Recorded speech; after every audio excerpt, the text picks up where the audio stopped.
ने आज दिन तक ना कोई ऐसा कानून पढ़ा, ना कोई ऐसा केस पढ़ा, ना कोई ऐसी सजा पड़ी जिसमें सरकार के गवाह कहें कि ये तो सीक्रेट है, ये हम नहीं बताएंगे। सो पूरे का पूरा केस की आज की जिस्ट यही है कि केस इज अ सीक्रेट, इल्जाम क्या हैं, डॉक्यूमेंट्स क्या हैं, वो हम बताने से वो कासिर हैं। और इसमें इस तमाम इशू को हमने सुप्रीम कोर्ट ऑफ पाकिस्तान के आगे उठा रखा है।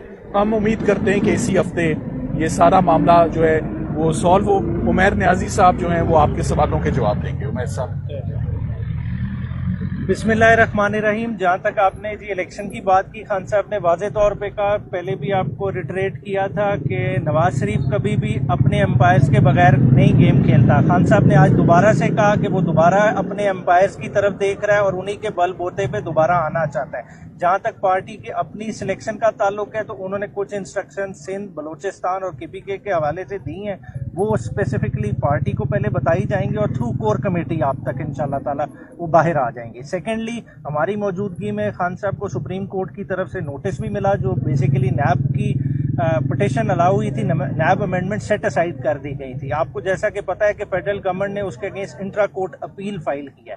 वो 4 बुक्स का सेट खान साहब को रिसीव हो गया है और सुप्रीम कोर्ट का नोटिस था, खान साहब ने उस पर एंडोर्समेंट कर दी है और अपनी विलिंगनेस शो की है कि वो अपनी अपील का दिफा एज रिस्पोंडेंट नंबर 4 खुद करेंगे। तो अब सुप्रीम कोर्ट पे है कि वो किस तरह की फैसिलिटीज उनको प्रोवाइड करता है, वो उस केस का खुद दिफा करेंगे। और उनके सामने ये उनका वाज़ेह मौक़िफ़ है कि इस फेडरल गवर्नमेंट के पास कोई मैंडेट नहीं है टू फाइल दैट अपील, क्योंकि ये एज एन इंटरिम गवर्नमेंट आई है, इनका काम है डे टू डे वर्किंग को देखना। वो तो इन्होंने की नहीं। ये किन कामों में पड़े हुए हैं कि अकाउंटेबिलिटी उन चीज़ों को छेड़ें। क्या ये मुल्क का पैसा क्या कौम की अमानत नहीं है? क्या ये सबको लूटने का इसका इख्तियार है? तो इंशाल्लाह ताला इसको केस को भी वो खुद ही डिफेंड करेंगे। समाज से पहले यहाँ पर एक बम बरामद हुआ, बारूदी मवाद बरामद हुआ, उस हवाले से भी आपको अच्छा, दहशतगर्दी की बिल्कुल बात हुई है। क्लियर कट मियां वाली बेस के हवाले से वो सारा का वो बेसिकली आपकी पुअर अगवान पॉलिसी से लिंक्ड है। खान साहब ने क्लियरली कहा जब ये नई गवर्नमेंट आई थी ये हमारे साथ बहुत ज्यादा रिसेप्टिव थे और इन्होंने बहुत सारे सिग्नल शो किए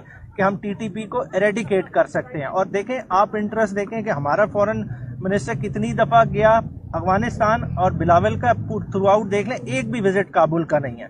तो ये लैक ऑफ इंटरेस्ट शो करता है। तो आपने ये चीज को कभी कंसिडर ही नहीं किया। और अब जो आप कर रहे हैं, अफगानी जो डिस्प्लेस कर रहे हैं, जो बच्चे इधर पैदा हुए जिस हाल में आप लोगों को एंटेगनाइज करके इस मुल्क से बाहर निकाल रहे हैं, तो वो एक और आप ब्रीडिंग ग्राउंड को जन्म दे रहे हैं जो दहशतगर्दी बढ़ेगी। तो इसलिए ब्रॉड बेस्ड कंसेंसस चाहिए।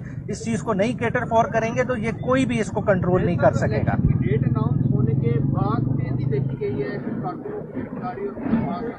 ये इस पे खान साहब ने भी जिक्र किया और उस पे इनपुट शाह महमूद कुरैशी साहब ने भी कहा कि हमारे पास लेवल प्लेइंग फील्ड नहीं है। जैसा पीपल्स पार्टी एजिटेट कर रही है, जमात इस्लामी, देखिए नून लीग के अलावा कोई जमात इस पे बात नहीं कर रही। क्यों नहीं बात कर रही? क्योंकि उन्हें अपनी मतलब के एम्पायर मिलने लगे हैं और वो उनके जरिए दोबारा आना चाहते हैं, जबकि दीगर पार्टीज देख रही हैं कि उनके साथ क्या हाल हो रहा है। क्या हल्का बंदियों में हाल हुआ, बाकी मामलात में क्या होगा। तहरीक इंसाफ के वर्कर्स ना सिर्फ उठाए जा रहे हैं, ना उन्हें सिर्फ कन्वेंशन किए जा रहे हैं, बल्कि उन्हें गायब कर दिया जा रहा है। और इन्फोर्स डिसअपीयरेंसेस बड़ा सीरियस मसला है और इसको सुप्रीम कोर्ट को टेकअप करना पड़ेगा अगर आप वाकई चाहते हैं कि 8 फरवरी का इलेक्शन एक मानी खेज इलेक्शन हो। तो उसके लिए तमाम जमातों का एक टेबल पे होना चाहिए। ट्रायल है वो मिलिट्री कोर्ट में नहीं हो सकता। अब पाकिस्तान के अंदर जो दहशतगर्दी के वाकयात हैं उसको जोड़ा जा रहा है कि उसके हवाले से जो मौके के ऊपर दहशतगर्द पकड़े जाते हैं उनके हवाले से इतने शवाहिद नहीं होते कि सिविलियन अदालतें उनको सजा दे सकें। तो PTI के वकला क्या समझते हैं कि सिविलियन का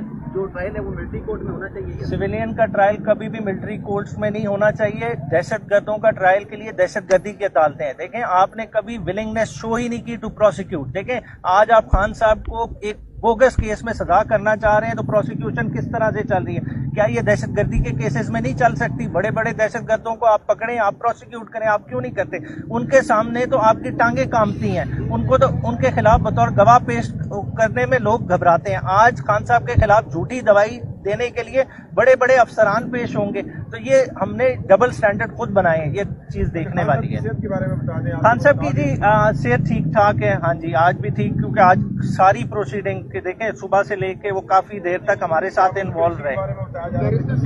अच्छा, सेहत का शाह साहब भी आज मौजूद जी आजम खान साहब शामिल हैं, उनका 164 का स्टेटमेंट भी ऑन रिकॉर्ड है और जिस मैजिस्ट्रेट ने रिकॉर्ड किया है वो भी लिस्ट ऑफ विटनेसेस में मौजूद है। अब देखिए किस तरतीब में प्रोसिक्यूशन लेके आती है, ये तो प्रोसिक्यूशन ने लाना है ना उनका। शाह महमूद कुरैशी साहब मौजूद थे, उनके स्टोन्स का कुछ इश्यूज था कि उनके हैं गाल ब्लैडर में या कहीं स्टोन्स हैं, मगर हैं इधर ही, हॉस्पिटल नहीं गए।